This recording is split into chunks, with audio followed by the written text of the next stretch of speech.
Boa noite a todos. É com grande alegria que estamos aqui juntos mais uma vez para mais uma doutrinária da noite. Agradecemos a presença de todos que se oportunizam este momento ímpar, porque é se dar realmente a oportunidade do aprendizado, da doutrinária. É como o próprio irmão Divaldo Franco já pronunciou por diversas vezes, é justamente na doutrinária que os irmãos espirituais promovem as curas. Porque naquele momento que estamos escutando ali o Evangelho do Cristo, é quando nos dispomos, nos abrimos, né, para que os irmãos possam, com sua energia de cura, de amor, de luz, nos envolver e trazer cura, sim, com certeza, diante dos nossos merecimentos. Então, a todos que estão aqui presentes e que se oportunizaram este momento, sejam todos muito bem-vindos à Casa da Esperança. Que Jesus, em sua infinita misericórdia, envolva a cada um de nós. Vamos dar início à palestra da noite, fazendo a abertura com o nosso Evangelho para a nossa reflexão. Pai nosso que estais no céu, na terra, em toda parte, santificado Senhor, seja teu nome sublime, venha a nós o teu reino de amor e bondade, seja feita e é feita sempre a tua vontade, assim na terra como em todo o universo. O pão nosso de cada dia que nos dai hoje, não deixai nunca faltar a força para consegui-lo. Perdoa, Pai, as nossas ofensas à medida que verdadeiramente aprendemos a nos perdoar. Perdoamos aquele que nos tem ofendido e esquecemos as ofensas que nos forem feitas. Não nos deixeis cair em novas tentações e quando cairmos, não nos deixe adotá-las. Mas livra-nos de todo o mal, principalmente aquele que ainda reside dentro de cada um de nós. Jesus nos ilumine e nos abençoe. O capítulo é o 9. Bem-aventurados aqueles que são brandos e pacíficos. O item é a paciência. A dor é uma bênção que Deus envia aos seus eleitos.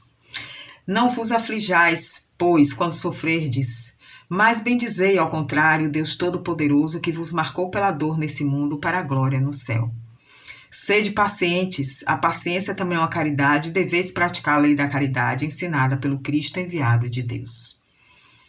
A caridade, que consiste na esmola dada aos pobres, é a mais fácil das caridades, mas há uma bem mais penosa e, consequentemente, mais meritória. Perdoar aqueles que Deus colocou sobre o nosso caminho para serem os instrumentos dos nossos sofrimentos e colocar a nossa paciência à prova.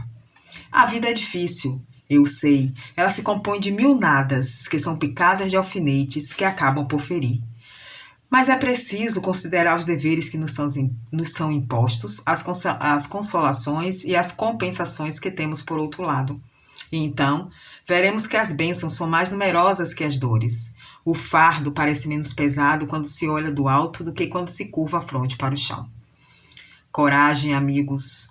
O Cristo é o vosso modelo. Ele sofreu mais que qualquer de vós e não tinha nada a se censurar, enquanto que vós tendes vosso passado a espiar e vos fortalecer para o futuro. Sede, pois, pacientes. Sede cristãos. Essa palavra encerra tudo. Um espírito amigo, Avre, 1862.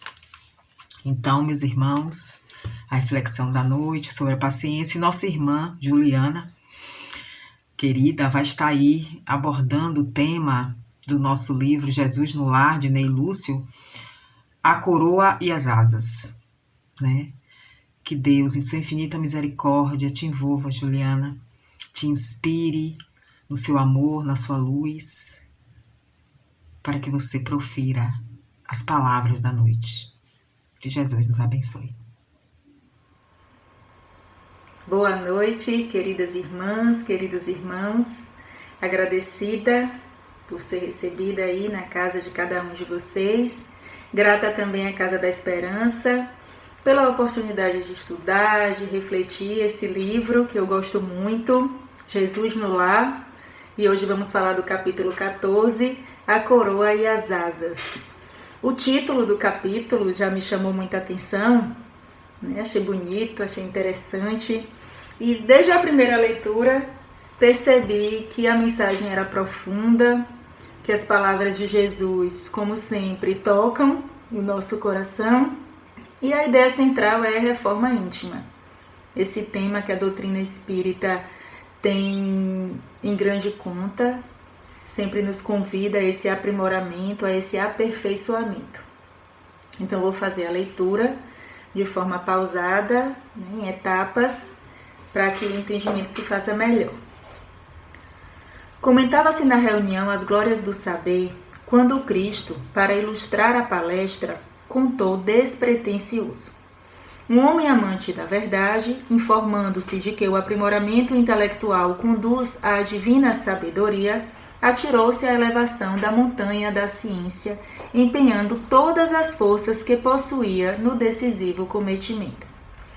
A vereda era sombria, qual obscuro labirinto.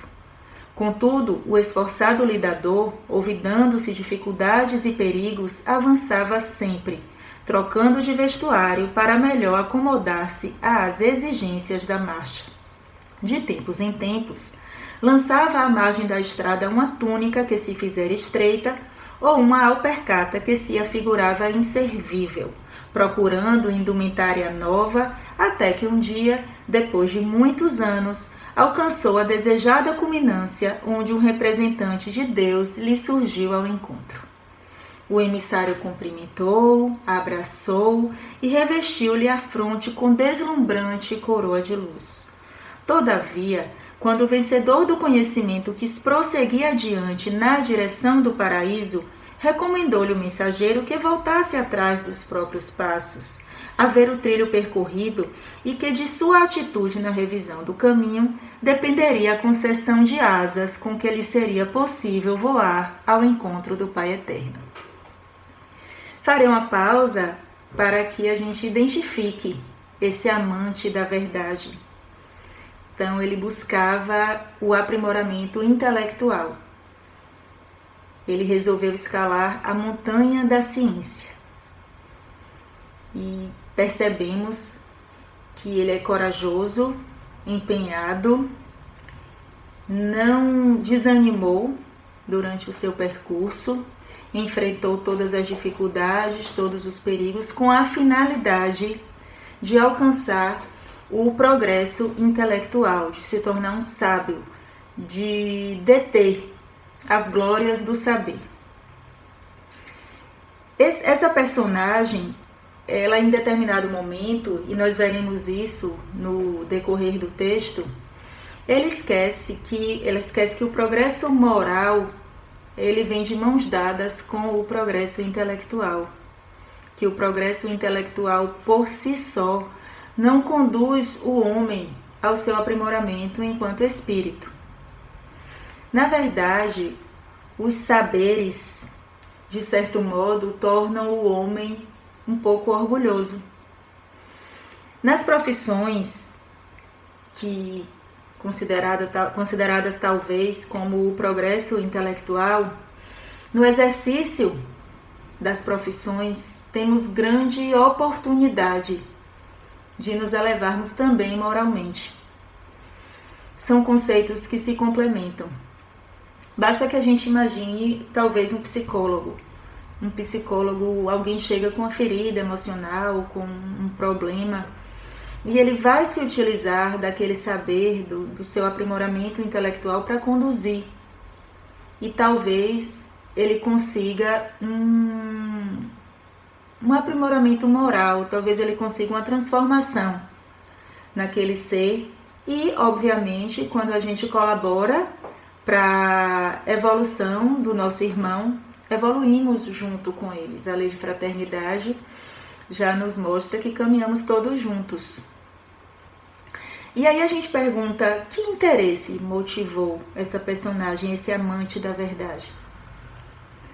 A gente percebe que ele queria ser sábio. E que ele subiu e que ele desbravou essa montanha com muita coragem.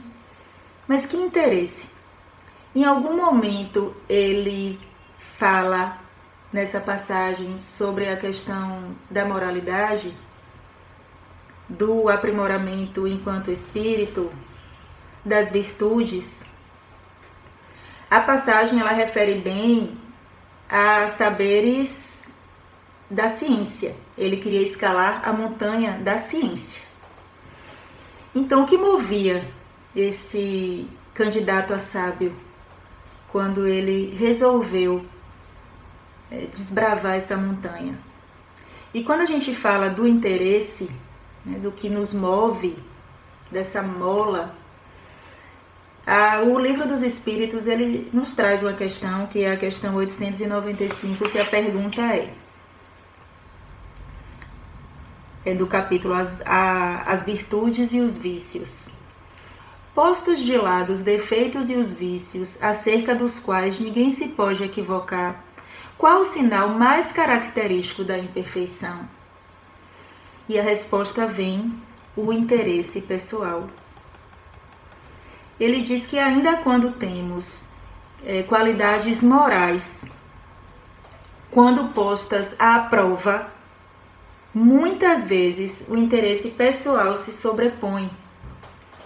E que é tão raro alguém desinteressado na Terra, que quando encontramos no nosso caminho um espírito desinteressado, um companheiro que realmente cultive esse desinteresse genuíno, causa estranheza.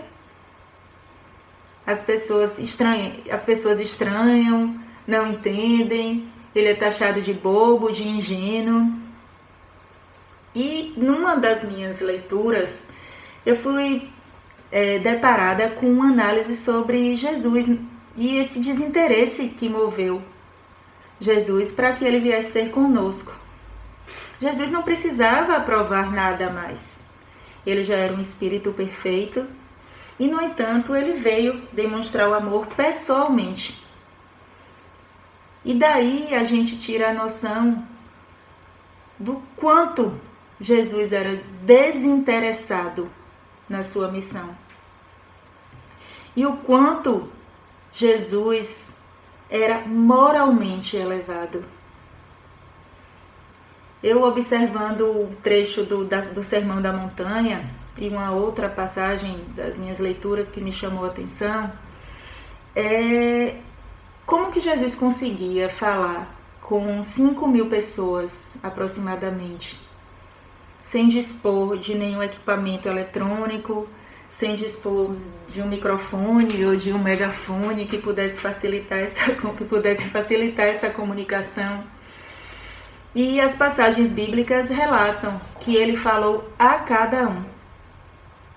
Como quase 5.000 pessoas conseguiam ouvir? É que a linguagem de Jesus era outra. Então, quando conseguimos o aprimoramento moral, conseguimos acessar um outro campo da sensibilidade do outro. E Jesus, ele falava realmente com a linguagem do amor. Todos conseguiram ouvi-lo. Todos. A sua mensagem, na verdade, ultrapassou eras. Estamos aqui hoje ainda falando dele. Então, a nossa linguagem, consideramos que os saberes, esse progresso intelectual é muito valioso. Mas se nós formos observar bem como ele é limitante, como a nossa linguagem, como a nossa palavra é reducionista, como somos incapazes de transformar em palavras, sejam elas escritas ou faladas, o nosso pensamento. Então, como usamos ferramentas rudimentares para expressar mesmo o mais sábio, mesmo aquele detentor do maior saber, como ainda somos pequenos em nossa forma de ser entendido, de falar e de sentir. E Jesus, esse Espírito que nos exemplificou a magnitude do amor, como ele se fez ouvir através de uma linguagem completamente diferente. Então ele é o maior exemplo do progresso moral para a humanidade e talvez fosse esse o exemplo que a personagem do texto devesse seguir. Mas não, ele buscava as glórias do saber, como muitos de nós, às vezes, né, no exercício da nossa profissão, no nosso dia a dia, nos preocupamos muito na obtenção de conhecimentos, de reconhecimento enquanto profissionais, na execução de nossas atividades e deixamos de lado talvez um pouco na nossa própria montanha, né, do saber, da ciência, esse lado moral, essa necessidade da elevação moral. E outra coisa que nos chama a atenção é que ele vai deixando túnicas, né?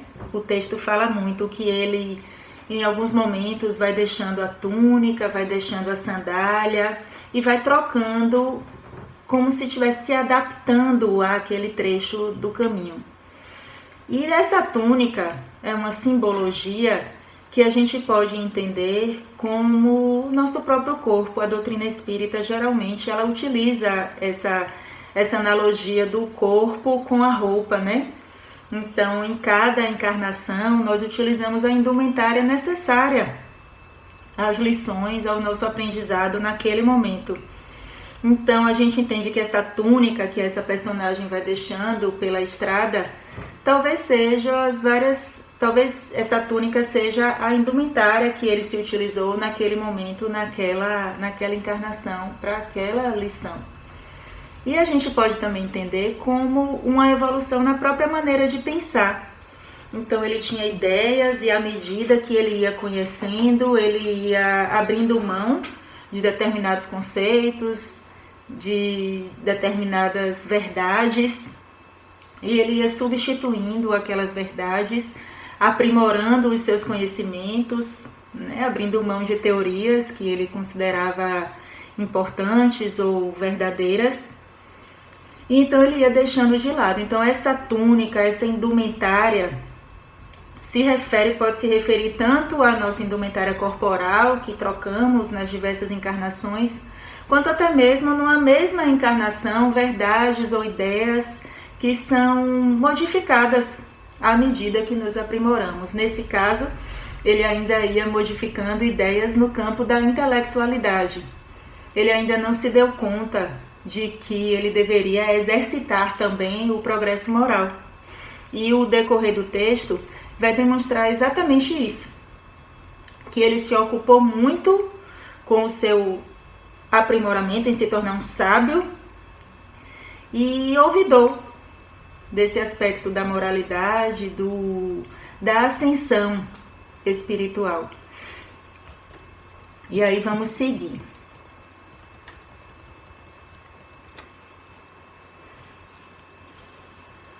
Então, interessado, a gente lembra que ele parou, né, o emissário dizendo que ele voltasse a percorrer o caminho. Então, como foi esse retorno dele?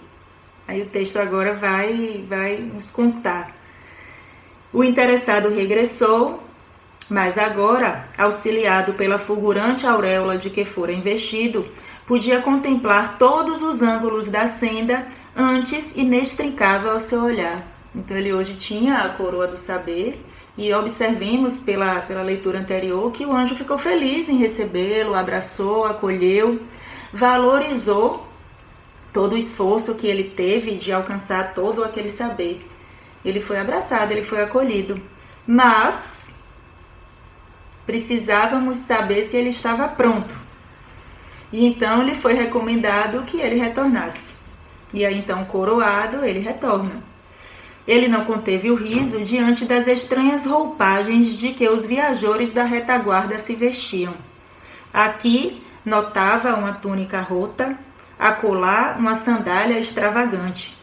Peregrinos inúmeros se apoiavam em bordões quebradiços, enquanto outros se amparavam em capas misérrimas. Entretanto, cada qual, com impertinência infantil, marchava senhor de si, como se envergasse a roupa mais valiosa do mundo. O vencedor da ciência não suportou as impressões que o quadro lhe causava e abriu e abriu-se em frases de zombaria, reprovando acremente a ignorância de quantos seguiam em vestes ridículas ou inadequadas. Gritou, condenou e fez apodos contundentes.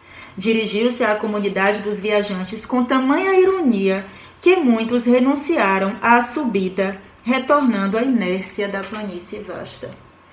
Então veja a postura desse sábio, quando ele foi convidado a rever o caminho que ele percorreu. Ele usou de zombaria, ele usou de chacota, ele até mesmo desencorajou os viajores no caminho. Olha a gravidade de tirar o ânimo. Você tira o ânimo, é como se você tirasse a alma de alguém, né? E aí a gente percebe o quanto o saber às vezes nos torna orgulhosos. Orgulhosos a ponto de muitos sábios, ditos sábios, duvidarem até mesmo da existência do próprio Deus.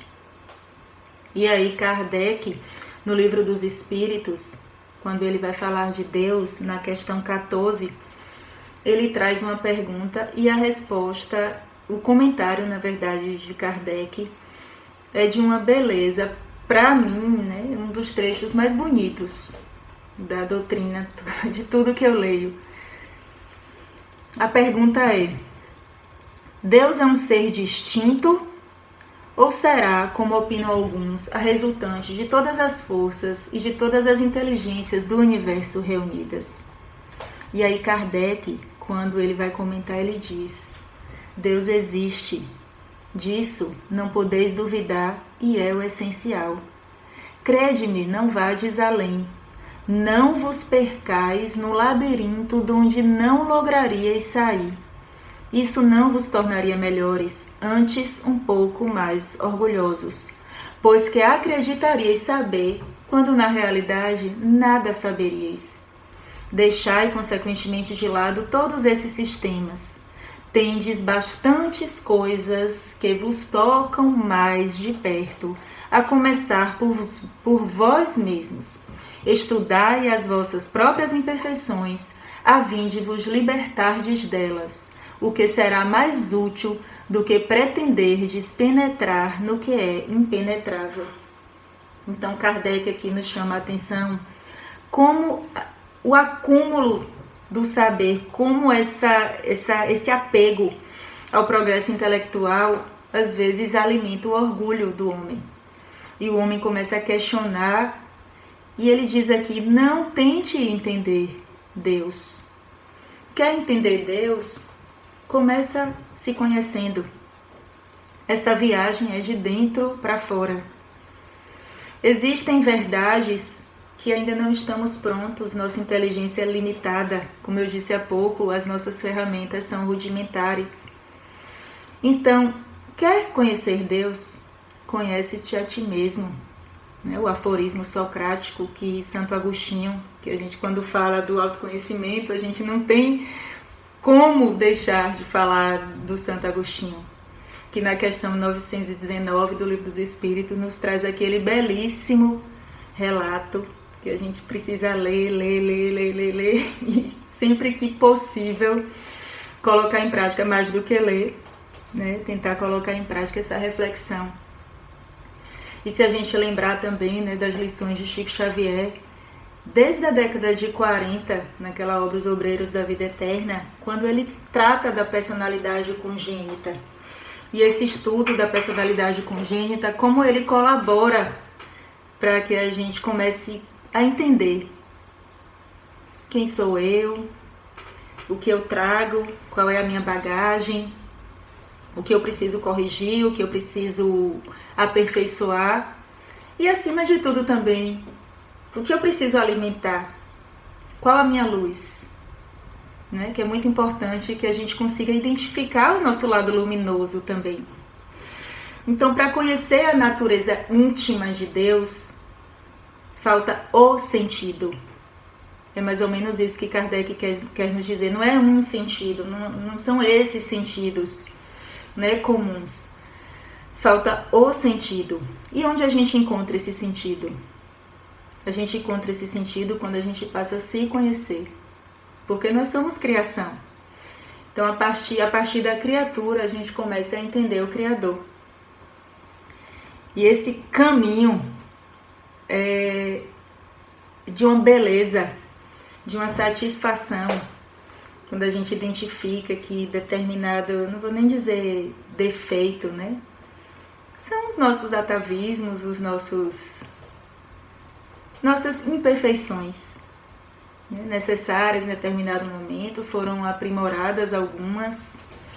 Então, o conhece-te a ti mesmo talvez seja a chave que faltou para essa personagem, para esse sábio.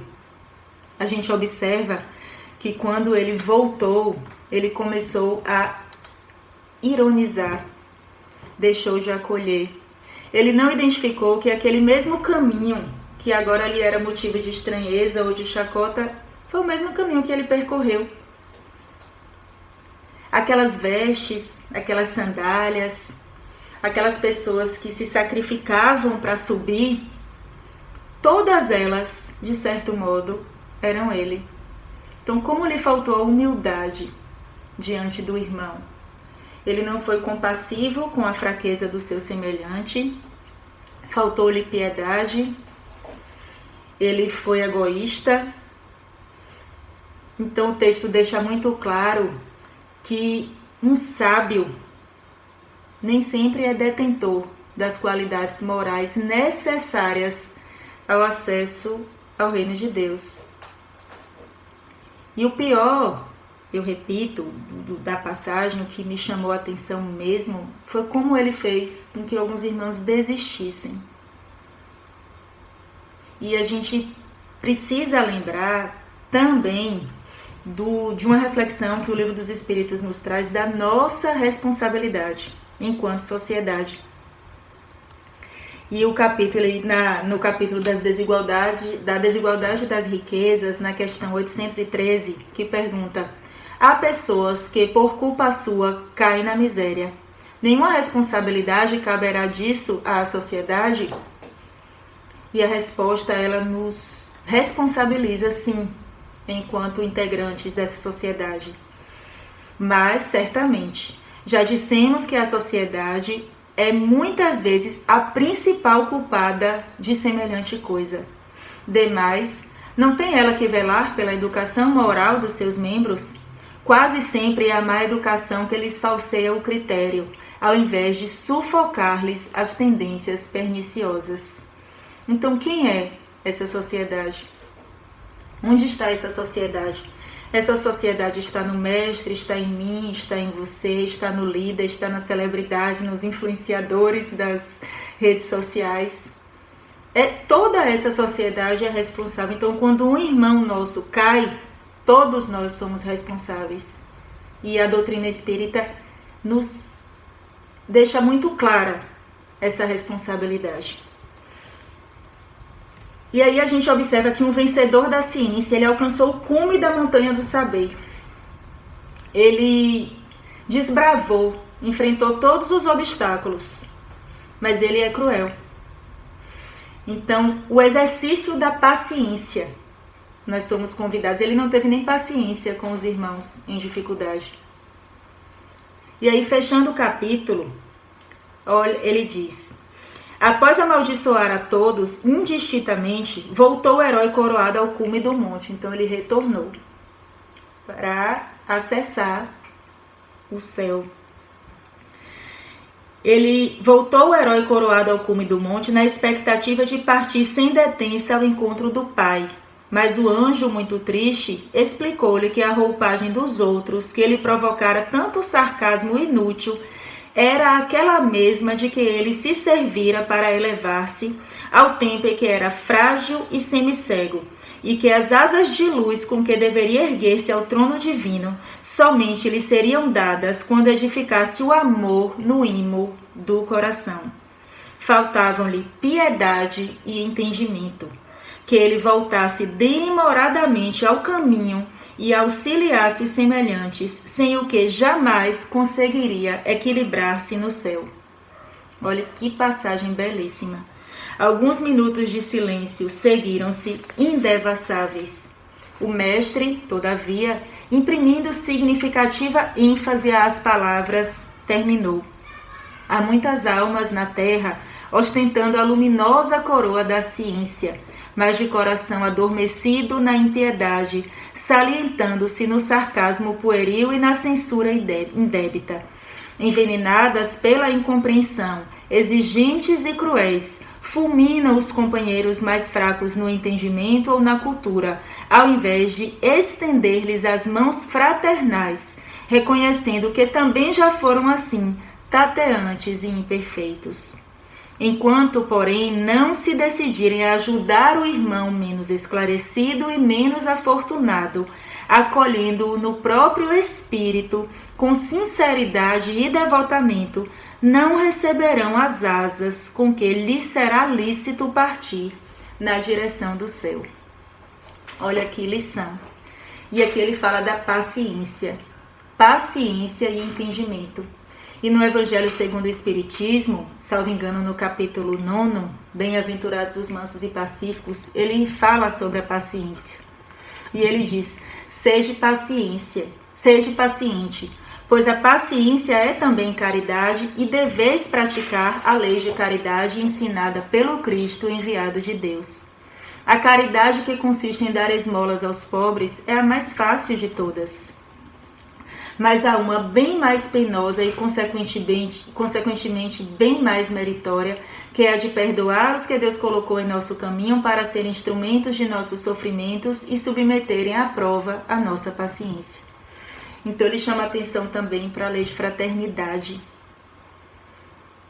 Um irmão, enquanto um irmão, nenhuma ovelha ficará perdida. Então ele nos convida para essa responsabilidade coletiva, nos coloca como integrantes de uma coletividade. E como somos então impulsionados a cuidar do outro, a olhar o outro. Esse sábio, ele conhecia tudo, ele se tornou um mestre do saber, ele estava com a coroa da ciência. Intelectualmente avançado, moralmente atrasado. E ele teve que voltar. Ele teve que repetir a lição. Então o capítulo traz justamente esse pensamento da reforma íntima. Qual o nosso interesse? Que caminho queremos seguir? Que saberes queremos desenvolver? Clarice Lispector tem uma frase que diz: terei toda a aparência de quem falhou, e só eu saberei se foi a falha necessária. Então sabemos que vamos falhar. Temos nossas imperfeições. Esse sábio, ele enfrentou todos os obstáculos e ainda assim ele alcançou a intelectualidade e ainda assim não estava pronto. Mas a nova oportunidade foi dada. Ele vai retornar e ele vai rever o caminho. E ele foi chamado a ser mais compassivo, mais paciente, a desenvolver o entendimento, a fraternidade. E aí eu vou fechar nossa conversa de hoje, voltando, a Santo Agostinho, como ele traz essa ideia da reflexão sobre as nossas condutas, em que momento, não que a gente tenha que desprezar o aspecto intelectual, mas que a gente dê relevância ao aprimoramento moral. E ele nos convida, vamos voltar dentro daquela pedagogia socrática, a ironia, trazida por Sócrates, quando ele diz, vamos nos despir de todas as vaidades, vamos nos apresentar a Deus nus de vaidade, vamos identificar as nossas imperfeições, e de forma muito sincera, de forma muito verdadeira, vamos marchar, reconhecendo e aprimorando o nosso espírito. E aí a maiêutica vem e nos diz, vamos também preservar o nosso lado luz, vamos fazer a nossa luz brilhar. Como diz Belchior, eu não estou interessado em nenhuma teoria. Amar e mudar as coisas me interessa mais. Então, que todos fiquem com uma boa noite. Vamos desenvolver o amor de Deus, esse amor trazido por Jesus no íntimo do nosso coração, para que tenhamos sabedoria, acumulando, né, os aprendizados da intelectualidade, das nossas profissões, desenvolvendo as nossas atividades, mas que nos ocupemos também da nossa evolução espiritual, do nosso encontro, desse cuidado que temos que ter com esse Deus maravilhoso que nos criou. Até a próxima. Vamos agradecer a nossa irmã Juliana pela excelente palestra da noite, pelos alertas que nos trouxe, pelos chamados à transformação e à reforma que cabe a cada um de nós, no nosso caminhar, no nosso processo. E que Jesus nos abençoe, nos ilumine, nos dê uma ótima noite, uma noite de paz, uma noite de brandura, uma noite de inspiração divina. Que esse Mestre amado esteja conosco, nos auxiliando, nos inspirando. A todos vocês, meu muito obrigada, obrigada, né, a gratidão da Casa da Esperança pela presença de cada um. Que Jesus nos abençoe e nos fortaleça no caminho do bem. Um abraço fraterno para todos vocês. Que essas energias de amor, de muita paz, de muita saúde, de muita cura, de muita luz, chegue a cada um, a cada lar aqui presente. Gratidão a todos. Uma ótima noite.